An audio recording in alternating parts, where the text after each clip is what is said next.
If you eat too many ultra-processed foods, you could be starving your gut microbes, and they'll get hangry.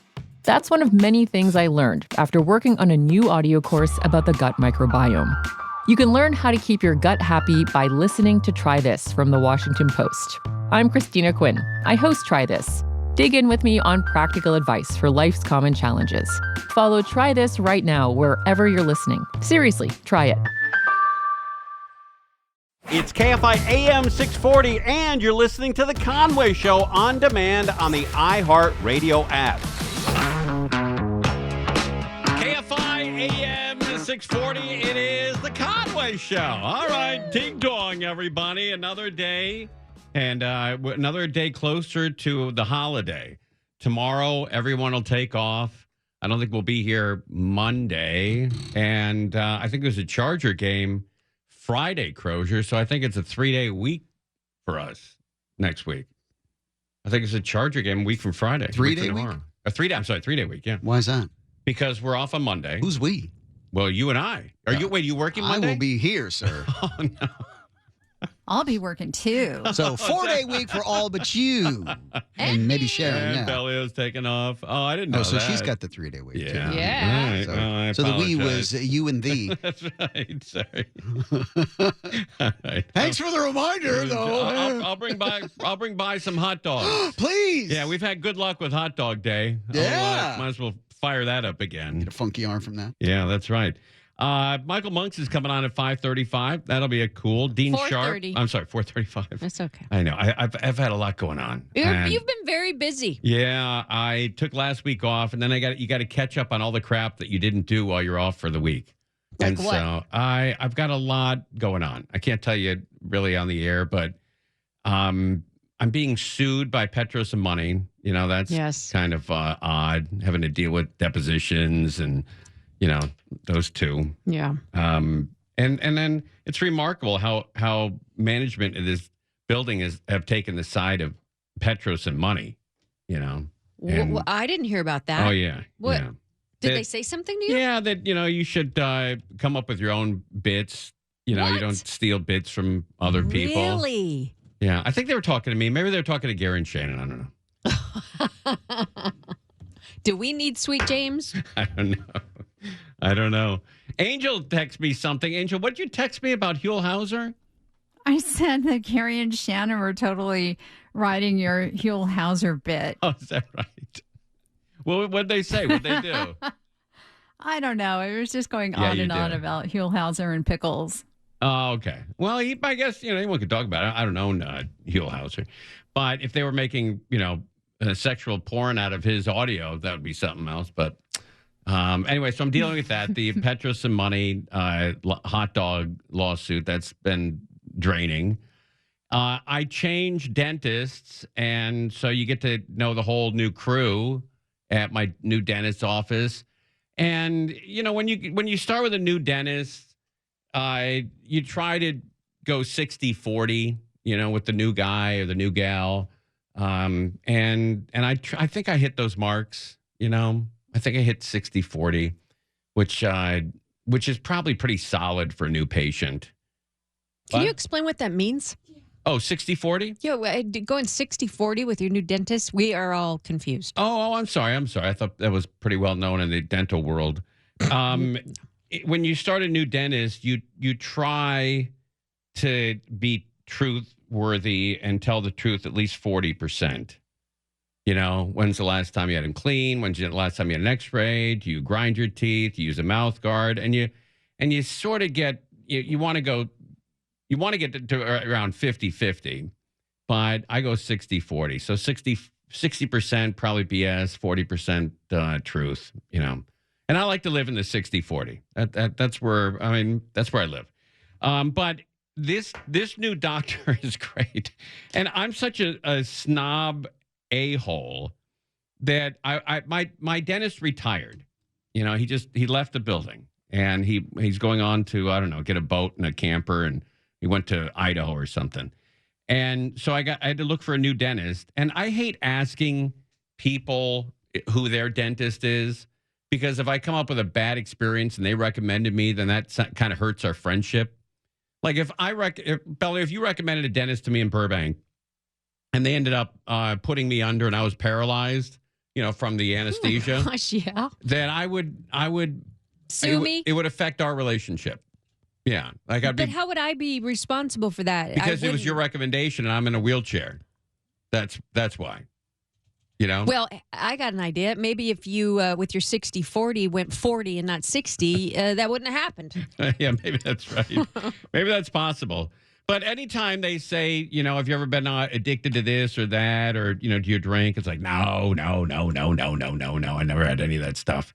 But there's some really wild questions now. Like when I got a life insurance policy when my daughter was young, they send a nurse out to your house and do a blood draw and ask you a bunch of questions. And one of the questions was a male nurse came out. I was living in Burbank off of Magnolia and Hollywood Way. And this male nurse comes out and he's asking me, how tall are you? What do you weigh? Do you have cancer in your family?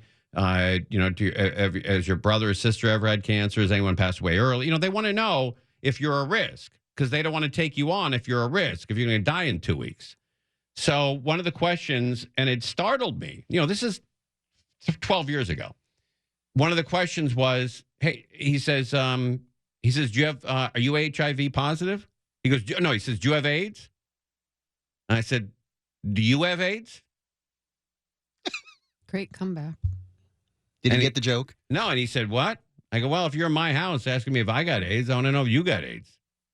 And he's like, oh, man. So he left. And my guy that set me up with the life insurance guy said, hey, we're going to have to start over at a new company. They're not going to take you on as a insured.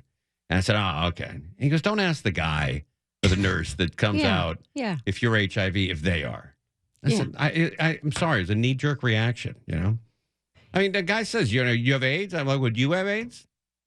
It was just my natural reaction. Didn't you and your dad had the same doctor? And yes, my dad both did the 60. My dad and I shared a doctor. And then I found out a very good friend of mine, a guy named Mike, had the same doctor for 25 years. We shared the same doctor, never knew about him. So a doctor is in Beverly Hills, great guy. I think he still practices. And this is about 10 years ago. And I saw him for, I don't know what it was, I don't know what it could have been. And he said, do you ever drink? And I said, just look at me. And you have to ask that question. It looks like I just look like a bottle of gin. And he says, how often do you drink? I said, I have a beer when I get home from work. And then maybe on the weekends, if I'm really feeling it, I'll have a beer and a shot. And he said, well, why don't you be more like your dad? I said, what is he like? He goes, your dad has one beer every 6 months. I go, oh, okay. 2 generations of Conways BSing the same doctor. Why do you think, what is wrong with telling a doctor the truth? Because at the moment it's happening, you are very defensive over it. But isn't the point of going to him is to prevent? Yeah, but you ultimately don't want to be judged. He's not going to judge you. You don't think? No. I think he does. So this is how I found the new dentist. My dentist retired, and I found the new dentist by going through Google and only looking for guys that are nearby, guys and gals that are nearby that have graduated from USC dental school, period. That's where I am. I know that's a terrific dental school, and that's how I look for a dentist. And I found him. I found a really cool guy right here in Burbank. Yeah. And his name is Dr. Toomin, Toomin. Oh, that guy's great. He grew up in the same area as I did, like off of Ventura and Balboa. And so we shared a lot of stories. A couple years older than I am. But we shared a lot of stories. Felt like I was at home again. I felt like I was back in Encino talking to a guy that I grew up with. That was really cool. I enjoyed that.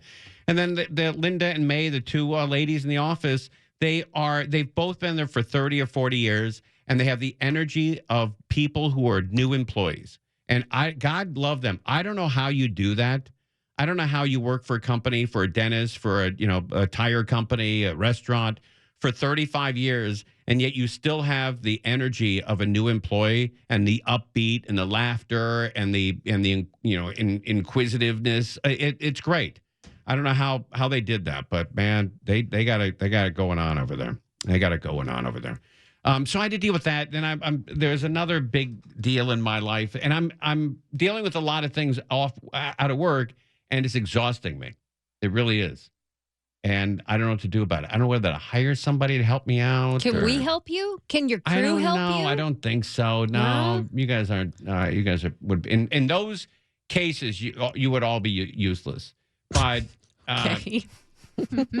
You mean like mowing your lawn at night? No, I did that. I did that last 2 nights ago. Yeah, that's odd. I got home at 7:30. And threw my other tennis shoes on. I got outside. It was almost dark, and I mowed the lawn in the dark. I had to finish with the flashlight. You are and that's a powerful flashlight. Yeah, huh? I know. It lights it up nice. It's the one you found Foosh with. Yeah, and then a guy walks by, and he goes, "Hey, how's it going?" I said, "Well, I'm cutting the lawn with a flashlight. How do you think it's going?" Right? And then his dog took a crap on like the median in front of our house. Yikes. And he wasn't going to pick it up, or I don't know. He was talking to me when his dog did it. And I was watching his dog, take a doo-doo while I was talking to this guy. And then the guy didn't realize his dog crapped, and he left. And I'm like, hey, Bob. Got to pick that up. I'm not going to pick that up. He goes, or he knew and acted like he didn't. Maybe. And he goes, "Oh, is that from my dog?" I'm like, it was 100%. I saw those brownies coming out. Oh, I saw him. Thanks. Thanks for that man, one. oh man, I saw those hit the ground. cable. Yeah, I know exactly where those are. I could put a flag on each one. I can tell you which one was first, and which one was second. Oh my gosh. Man, you are a hot mess. I know, I'm just horrible. All right, we'll try to get by, but I just want to warn you. I'm doing the show under protest because I got a lot of pressure going on outside of the show, and I'm not handling it well. I'm just not handling it well. I'm exhausted from all the other things I'm doing, and I'm not handling it well. Plus, I got jury duty starting on Tuesday, so I got to drag my ass down to downtown Los Angeles at 7:30 in the morning on Tuesday, Wednesday, Thursday, and Friday, and sit in front of, people that I know are guilty. I always vote guilty. Always. I don't care what either side says. I just sit there and I look at my phone, or I stare into the wall. And when they come around, I go, "Guilty or not guilty? Did you listen? Guilty of what? I don't know. Whatever he's in here for. Throw him away. He did it." By the time you get to trial, you did it. You passed up on a lot of opportunities for a plea. You didn't take them, so you're guilty. All right, we're live on KFI AM 640. More now with. Oh, wait, hold on a sec. I wonder if that nullifies me or kills me in a jury. That I just said that on the air. No matter what jury I'm on, I always vote guilty. Maybe. If you eat too many ultra-processed foods, you could be starving your gut microbes, and they'll get hangry. That's one of many things I learned after working on a new audio course about the gut microbiome. You can learn how to keep your gut happy by listening to Try This from the Washington Post. I'm Christina Quinn. I host Try This. Dig in with me on practical advice for life's common challenges. Follow Try This right now wherever you're listening. Seriously, try it. We'll see. You're listening to Tim Conway Jr. on demand from KFI AM 640. Philly, there's not a lot of hot news today. There's not. We had the shooting yesterday in the church, and that was horrible in Minneapolis. But there's nothing happening today. No like real big breaking stories yet. I mean, like a couple of little here, chase here and tiny fire there, but no major all hands on deck type of stories. So that's fine, which I actually prefer because the big major stories, somebody always gets hurt, and then we got to deal with that. All right, let's talk about how rude people are. People are extremely rude nowadays, I think more than ever. And let's find out in what areas. I see it all day long. This is a question that goes back generations. Okay. Are the kids these days ruder than before? Or do people just have the wrong impression about how things were back in the good old days? We actually have data now on this question. Almost half of the country believes that we are less polite than we were pre-pandemic. Very interesting. So our mental health expert, Dr. Cheryl Ziegler, joins us now to talk about the so-called rudeness epidemic. Wow. Okay, so is this an epidemic? What's your take? My take is, epidemic, right? It's a big word, so I don't know if I'm going to say epidemic, but do we have a change in culture, norms, expectations? I think absolutely. We do. We definitely do. And so Pew Research did a study on this. They wanted to poll people and ask them. And so as you see, yes, a big majority of people said yes. And then they also interviewed like Emily Post, which is, a sort of an etiquette expert, to say, so is etiquette changing? And the short answer is like, yes, because of technology, because of the way we operate in the world. And they mentioned the pandemic because when people started working from home, and then you did that for extended periods of time, sometimes you do forget common courtesies. Yeah, that's right. People get feral. When you stay at home too long, you forget how to treat people. But I will say, I think the number one way to get society back together, it's very simple to do. But a great way to get society back together, black, white, Asian, Hispanic, Jewish, Catholic, whatever, to get all the groups back together again, it's a very simple gesture. And it's called holding the door open for somebody. I can't tell you how satisfying that is when you hold the door open for somebody and they're elated that you did that. Oh, thank you very much. Man, you were properly raised. They give you one of those big compliments. They don't even know you. That happened to me coming in the building today. Okay. And I was like 20 feet away, and the man held the door and waited for me. Wow. So I was just like, thank you so much, and have a great day. He's like, you too. It was like a really nice exchange. I like that. I'm with you. I used to have a 5-foot rule. If they were within 5 feet of the door, I'd hold it open. But now I've extended to 20, 25. I sit there and I wait. Because that is the best way to get people, to compliment you and you compliment them and they feel better about it. You feel better about it. And the world, it's a very simple gesture. And it slows things down. You're not in a big hurry. No. You can stand there and hold the door. It makes it a little easier. Yeah, and it creates a nice moment. Right. And then on the opposite end of that, I stopped today on Alameda and Buena Vista because there was an ambulance coming and it was going to cross in front of me. And I wasn't going. And then there was a Tesla behind me that honked at me and said, hey, oh, it's green. And I said, hey, oh, there's an ambulance. And the ambulance passed in front of me. And he says, you could have made it. You should have gone for it, a-hole. I'm like, What? I'd like to see that guy get How in it. rude. Did you have an exchange through an open window, or are you just translating No, it the was lip open. reading? Open windows. I heard him. He heard me. We blasted off at each other. And I just said, I hope the next time that ambulance comes back, you're in it. And etiquettes in those kind of ways. So I think this is a really interesting idea. I do think we have a rudeness issue at the very least. We do. You need to hold the doors open for people, and it will go away. It will simply go away. And women can Let me open ask you doors for something. people as well. Yeah, that's true. Yeah. So if you open the door for somebody and they walk in and they don't even acknowledge you, do you say thank you for them? Yes. Or you're welcome? Yeah, I do. Yeah. Yes. I shouldn't, but I do. Yeah. I can't help myself. I do. I'm like, I oh, do. you're welcome. Yeah, I do. And they sometimes don't hear it or ignore that, But you know what? That's going to be like the 2%. 98% of the time, they're going to be over the top with, oh, you're so great. Thank you so much. Oh, man, really help. I was having a horrible day, and I really appreciate that gesture. That kind of stuff. That'll be I think the world will get better if we just simply hold the door open for each other. If you eat too many ultra-processed foods, you could be starving your gut microbes, and they'll get hangry. That's one of many things I learned after working on a new audio course about the gut microbiome. You can learn how to keep your gut happy by listening to Try This from the Washington Post. I'm Christina Quinn. I host Try This. Dig in with me on practical advice for life's common challenges. Follow Try This right now wherever you're listening. Seriously, try it. Period.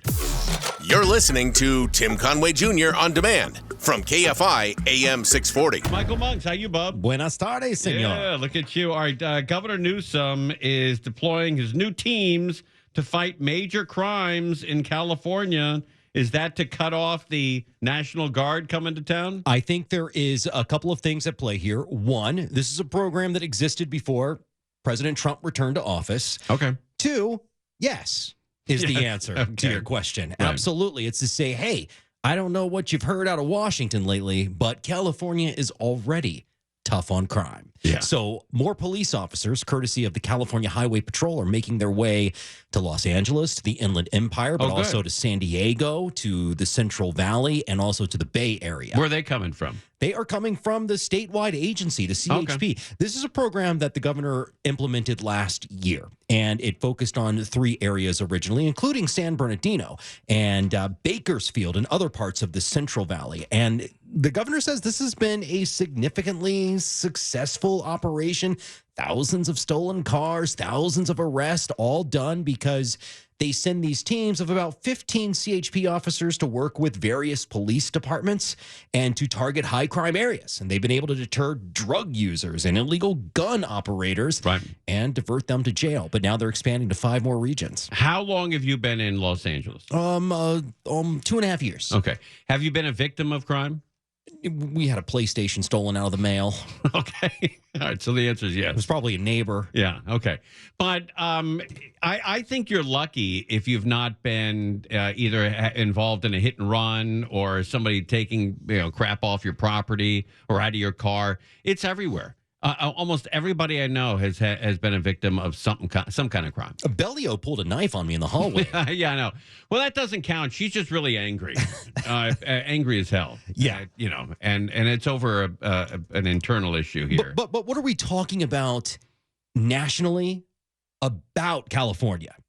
There's this perception that's certainly being capitalized by federal officials, no less than President Trump himself, that this is a state that is completely out of control and cannot govern itself. It is a criminal hellhole. It is a cesspool. And Governor Newsom, in recent weeks and maybe the past couple of months now, has really taken to President Trump's style of communication. And so they're going back and forth online, and the Newsom team is going at it all day, every day, sending out messages in the style of President Trump, trolling them childishly. But this seems to be an effort to say, it's working. The narrative that you're creating is not accurate. We don't need you to send troops into LA. We don't need you to send more police to California. We can handle this on our own. In fact, the press conference today was interesting because Newsom seemed to anticipate questions either in the press conference or analysis on shows like this that will say, well, why is he doing this now? So what he was saying was, it's already successful. Our crime numbers are already dropping, but it's never enough. We're going to keep going. And by the way, he says, whatever the reason is, who cares?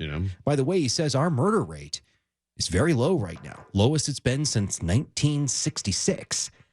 However, states like Mississippi, Louisiana, other southern states, red states, if you will. Those are all disingenuous, and you know that. But that is the message that he said today. That he said, okay, fact, I don't mean to blame you. In fact, in the press release that I think I printed off for Bellio to hand to you, he included that list of states in the official press release that he put out today to say it's 4 times higher in Louisiana. It's 4 times higher in Mississippi. But you know that's disingenuous. There are different ways to manipulate or to present facts. Well, those are all, I mean, when they talk about Louisiana and New Orleans, they talk about, Mississippi, they're talking about the red state has a lot of murders. But if you drill down to it, it's all the cities that are run by Democrats. That's where all the murders are happening. We certainly heard some comments to that effect when I was on with Lou Penrose earlier today. I noticed in the talkback, some folks said, well, you got to, if you're talking about Louisiana, then you're really talking about Baton Rouge. That's right. And New Orleans. That's right. Baton Rouge. Yeah, but what are the cities in Mississippi? I'll look them up and I'll get back to you. Exactly. I mean, the truth is, Jackson, Mississippi. These are. I'll during the commercial break. I'll give you 5. I think Jackson's the largest city in Mississippi. How many people live there? Yeah, I don't know. Yeah, not a lot. Yeah, it's too far. But I don't like the argument that that the murder rate's down. People aren't really worried about being murdered as much as they are about their crap being stolen. Yeah. And also, and something that I bring up a lot is it's not even about being a victim of a crime necessarily. It's about the feeling that you're gonna be. Right. Like for instance, I was up in Oregon in a very small town that has virtually zero crime. And I would walk home from a bar at 2:30 in the morning, and it's 2 miles to get back to our place. And I never felt like there was anything going to happen to me ever for a second. But if I walk 2 miles in Burbank at night, I feel like, oh Christ, this is it. These headlights coming up at me. This is going to be it. This is going to be it. Or in North Hollywood, you would never walk 2 miles at 2:30 in the morning. You feel threatened in Burbank? At 2:30 in the morning, yeah. You are whiter than I thought. That's right. Well, at 2:30 in the morning, anyone can get you. That's true. You know, and the cops don't really sympathize with you when you get mugged and it's 2:30 in the like, morning. what were you doing? Yeah, you're buzzed and you're walking and you're 2:30 in the morning. They're like, okay, you had it coming. You had it coming. All right. Well, it is interesting to see that more cops are coming out and you know, but they've always said that more cops isn't the problem or isn't the solution. Well, the governor has not necessarily said that, but you're right that there are politicians who are on the left side of the political ideology spectrum who have said we don't need more police, we need more social services and those types of respondents. But the governor himself has said we are going to supplement the local police department. And goodness knows the LAPD needs it. They are under where they want to be. I know you're a news junkie. So Lisa Cook, she's with the Federal Reserve. She was fired, and she said she's not going to leave. Let me ask you a question. They come in today. Brian Long comes in today and says, Michael Monks, you're fired. Do you show up on Tuesday? What I have on all of you bastards is so damning. All right. That none of you would dare ask me to leave. You'll those will go through the courts, and you'll have to deal with that. But I can't imagine coming in the day after you're fired saying, I'm not leaving. No, it would be uncomfortable. And hey, the same thing looks like it's happening at the CDC to some degree. Right, not necessarily the same, but that's right. It is a weird time. And I mean, you're fired and you're not leaving? Being fired is leaving. Hollywood is everywhere, man. It's a story. It's a show. Everything is show business now. I know it's a 3-day weekend, but you're going to be live on Saturday. I will be live on Saturday. I got a good show. I've got there's a new survey out on, speaking of crime, on how residents and businesses in downtown Los Angeles really feel about the problems down there. I've got a couple of folks coming on to talk about that's great. How that situation is. And something you'll like is a guy who went to Harvard Westlake back when it was called the Harvard School. Class of 1974. He got the whole gang back together over Zoom back during COVID. That's interesting. And he's got a new documentary coming out on PBS SoCal. And it is interesting to think about these elite kids that go to that school. Right. And the way that time sort of is the great equalizer and the types of experiences folks go through. So it's a good recollection of what life was like in 1974 in Southern California and where these very affluent kids ended up. That's interesting. Is that a documentary? Yeah, it'll be on PBS SoCal on PBS next week. And we'll have a full interview with the director coming up on Saturday night. I'd like to check that out. Buddy, you are the king of Saturday nights. Not so much, Thursday at 4. No, not so much now. I can hear the radios turning off. Just kidding. You're the best, Monks. Saturday, 7 to 9 p.m. You've Got Monks is the name of the show, but you've changed it. It's not You've Got Monks. It's Michael Monks Reports. Okay, all right. I like You Got Monks, man. I don't hate it. I don't know. There's something there. All right, thanks, Monks. You're the best. You're listening to Tim Conway Jr. on demand from KFI AM 640. We have a water main in Baldwin Hills that has broken, and that's going on right now. So if you live in Baldwin Hills, well, very little water pressure, and might get nailed by the mud that's coming down off the hill. A lot of fun to live in Los Angeles. Appears to be happening just off of La Brea Avenue here at the Kenneth Hans State Recreation Area. DWP on the scene down there with construction crews who appear to have struck either a water main break or something that is spewing out of the ground there. It is not going on to La Brea, but you see the sandbag set up there as they attend to the situation. La Brea is not seeing water, but the traffic is stacking up as the southbound lanes are shut down. Reporting live from Area 7, I'm Chris Christie, ABC 7 Eyewitness News. There you go. So stay out of the Baldwin Hills area if you can. You know, yesterday I said that I heard a rumor from somebody who lives in Ohio and a very good source that said that Taylor Swift and Travis Kelce bought an $18 million house in Hunting Valley. And Bellio said, please don't say that on the air. It's not been confirmed, and we don't want to give out Taylor Swift's address. And I guess that's fair, right? You don't want to give out her address. I get that. But now it's everywhere. Page 6 has it out there. It's all over the internet. And you can go see what the interior of Taylor Swift's new house is going to look like. So Taylor Swift. Did they purchase it? That's the rumor, and I think they did. Look, it's on page 6, and I get that. Sometimes page 6, should not be page 1. I get that. But Taylor Swift and Kelsey Grammer could be setting down roots in a multi-million-dollar home that's in Hunting Valley, just outside of Sugar Falls, Ohio, which is where my dad grew up. Now, my dad did not live in a house like this because my grandparents were broke. They came out of the Great Depression, and they had no money. As a matter of fact, my grandmother, they took the Plain Dealer, which is the Cleveland newspaper, and they would fire the paper boy 2 weeks before Christmas so they didn't have to lay a Christmas bonus on him. And my dad kept the note that my grandmother wrote to the paper boy. It said, "Dear paper boy, you're fired." Right to the point. Yeah, Mrs. Conway. And he kept that. So they fired him on December 5th, 6th. And then they picked up the paper again in January. You're hired. You're back. You're back. But my grandparents didn't have any money when they had telephone service. And, if you have a grandmother or a grandfather that was alive back in the early 1920s, you probably didn't have phone service in your house. You may not have had water or plumbing either. And my grandfather eventually paid to get phone service at his house, but he didn't want to pay another $3 to have them put the wires in the house, so he just kept it on top of the phone pole. So in the backyard, there was a phone on top of a phone pole, and when it rang, he would have to climb up the phone pole to see who it was. And then if it was my grandmother, he'd yell down, "Hey, Madge, it's for you!" And he'd climb down, and my grandmother would climb up. That cannot be true. It is an absolute true story. Absolute true story. My grandfather was the cheapest man in the world. He was broke.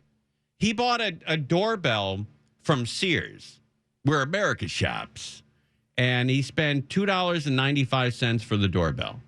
And it was going to be another $4 to hook it up. And he didn't have that kind of money. So he hooked it up himself. But what he did is he crossed the wires. So it buzzed all day long. I thought you were going to say it went dong ding. And then when it stopped, you go, "I'll get it." That's also a true story. A true story. This was your dad's parents. My dad's. That makes so much sense why he has the humor that he had. Yes. Right? That's exactly right. Yeah. One of the funniest men in the world, but not really like a joke teller. Just the crap he did was hysterical. Here's another story of my grandfather. There was a tornado that came through Sugar Falls, I don't know, probably about 70 years ago when my dad was younger, much younger. My dad was probably 15, 16. And there was warning that came across, the radio. There's a tornado warning for Sugar Falls, Ohio. And they all ran into the basement and they heard the locomotive. And that's what it sounds like. Everybody says it sounds like a train. And it came right over the house. It spared the house. But in front of my grandparents' house, they had a big old elm tree that was 80 feet tall. And it was literally like 14 feet in diameter. I mean, it's just the biggest effing tree you've ever seen in your life. Everybody would stop and take pictures of it. Well, that tornado uprooted the tree and took it down the street about 100 yards into the intersection. That tree had to weigh 200,000 pounds. 200,000 pounds. So the tornado takes the tree out. It's down the street in the middle of the intersection. My grandfather opens the door, looks outside, sees the tree totally gone, and says, "Goddamn kids." During the tornado, the local neighborhood kids pulled that tree up and dragged it down the street. They got blamed for everything. That's right. That's correct. But that's where the Kelseys are moving. Is it going to be the Kelseys? I think so. I think she's very traditional. You think she's going to change Swift? Her career, she'll still be Taylor Swift, but I think she probably will. I think she'll change her name privately. Is that right? I do. I don't know. I think I know them better than you. Do you think it'll be Travis Swift? No. You don't think he'll do that? No. She would never emasculate him like that. Really? Will she be Swift Kelsey? Maybe. Wait a Tim minute. hates hyphens, though. I'm sorry. Wait. You said she would never emasculate him. You mean, have you been following the story? Yeah. Really? Yeah. And the garb that he wears now, that's his. He's always dressed like that. Is that always. right? Way before her. Really? Yes. Do you want me to show you some him photos? dancing way before her and laughing when she says his name and shy and well, he's doing in love. the arm dance that he does. In love. I don't know. But it's 61 acres in Hunting Valley. That's some beautiful home. It's got everything. It's got a recording studio. I don't know why they have a recording studio, but they do. Oh, maybe for his podcast. Big, huge bathroom, 6 bedrooms, 8 bathrooms, 22,000 square feet. That's quite a home. And it's, I guess, official now. Taylor Swift, Travis Kelce, eyeing an $18 million Ohio mansion. You know what $18 million gets you on the east side of Cleveland? I mean, that home in Beverly Hills would probably be $700 million. Easily. With 61 acres in Beverly Hills, easily 700 or 800, maybe $1 billion in Beverly Hills. But in Ohio, east side of Cleveland, 17.9. That'll get you a beautiful home. Conway Show on demand on the iHeartRadio app. Now, you can always hear us live on KFI AM 640, 4 to 7 p.m. Monday through Friday, and anytime on demand on the iHeartRadio app. If you eat too many ultra-processed foods, you could be starving your gut microbes, and they'll get hangry. That's one of many things I learned after working on a new audio course about the gut microbiome. You can learn how to keep your gut happy by listening to Try This from the Washington Post. I'm Christina Quinn. I host Try This. Dig in with me on practical advice for life's common challenges. Follow Try This right now wherever you're listening. Seriously, try it.